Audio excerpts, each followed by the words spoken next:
नमस्कार दोस्तों, आप देख रहे हैं news TV in association with our NGO women power and social awareness foundation. कोशिश तो हमारी यही रहती है कि हम सोशल अवेयरनेस में बहुत सारे मुद्दे आते हैं, जिसमें डेवलपमेंट, करप्शन, काफ़ी लोगों को पॉलिटिक्स में एंट्री करना है, लेडीज़ को ऊपर अपग्रेड करके एलिवेट करना है, बहुत सारे गंदगी के इशू होते हैं, रोड्स डेवलपमेंट है, बहुत सारे इश्यूज होते हैं, गवर्नमेंट पॉलिसीज़ को हम प्रमोट करते हैं।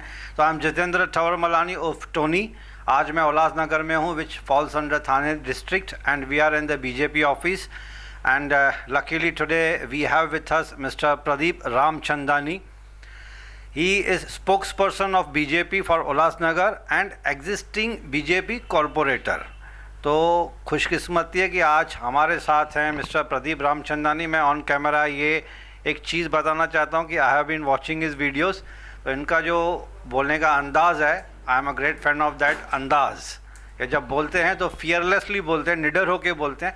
उससे पता चलता है कि दिल और दिमाग और इनका जो कनेक्शन होता है उसमें फंबल नहीं होता. जब तो मतलब आदमी दिल और दिमाग से डायरेक्टली ज़ुबान से बोल सकता है. जो आदमी बहुत सोचता है तो उनको फंबल होता है. इनको मैंने कभी फंबल होते नहीं हुए देखा है.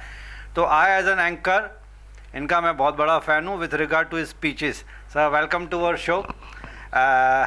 You can call me Tony. And Pradeep sir, सबसे पहले before I put questions to you, public को mister Pradeep Ramchandani as a political figure तो सब जानते हैं, बट थोड़ा सा पर्सनल लेवल पे if you allow me to, आपकी पॉलिटिकल जर्नी स्टार्ट कैसे हुई? पॉलिटिक्स ज्वाइन करने से पहले आप क्या करते थे? देखिए, जहाँ तक राजनीति का प्रश्न है, मेरे पारिवारिक पृष्ठभूमि कहीं भी राजनीति की नहीं रही है.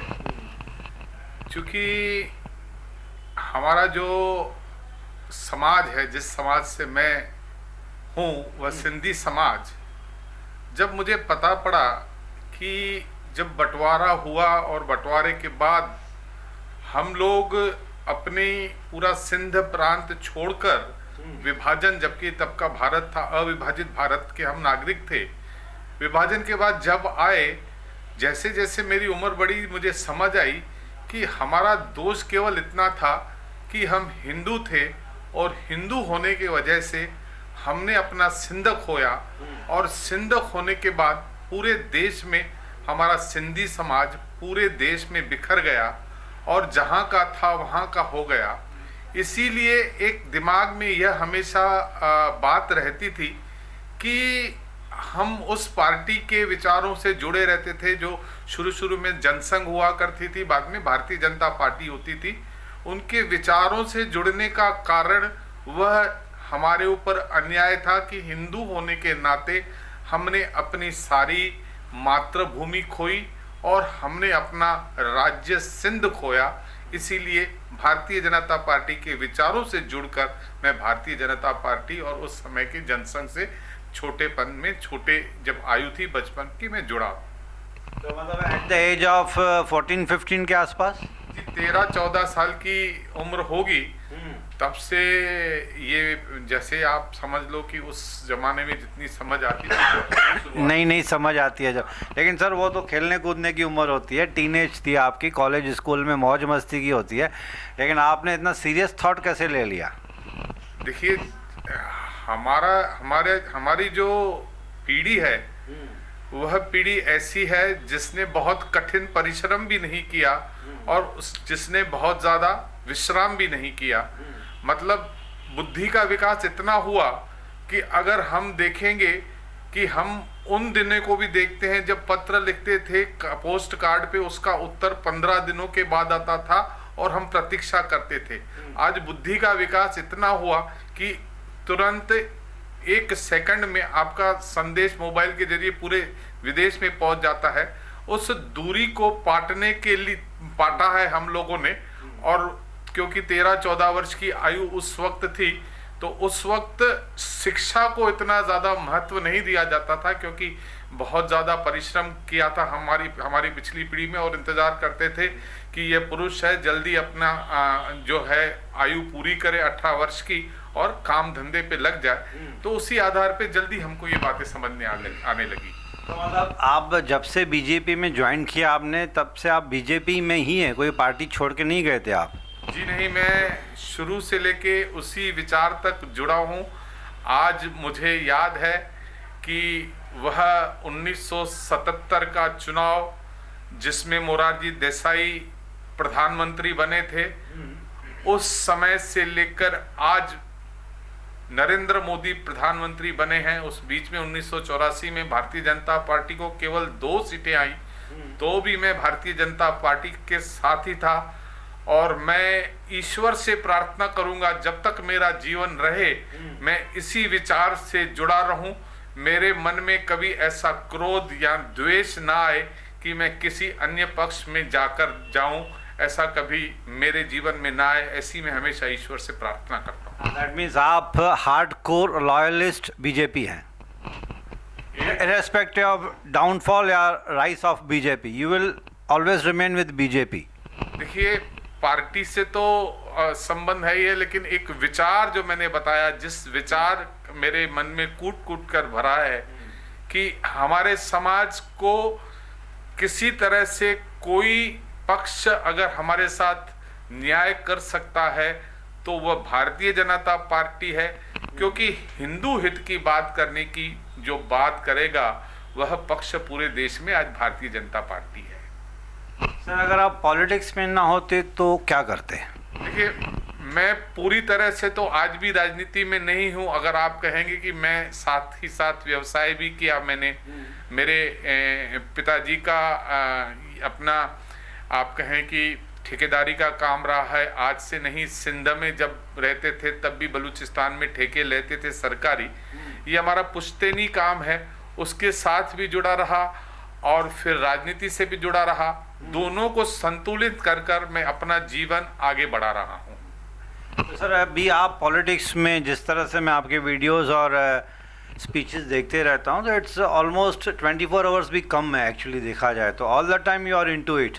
तो घर पे कभी ऐसे नहीं होता कि यार सारा दिन आप घर से बाहर रहते हो, घर पे फैमिली है, उसकी तरफ ध्यान देना है, एक वो अलग से रेस्पॉन्सिबिलिटी है, मेजर रेस्पॉन्सिबिलिटी तो आपकी बीजेपी और सोशल काम एंड पॉलिटिक्स में वक्त निकल जाता है, तो घर से कभी कभी कंप्लेंट्स आती होंगी कि भाई कहाँ अटक गए आप?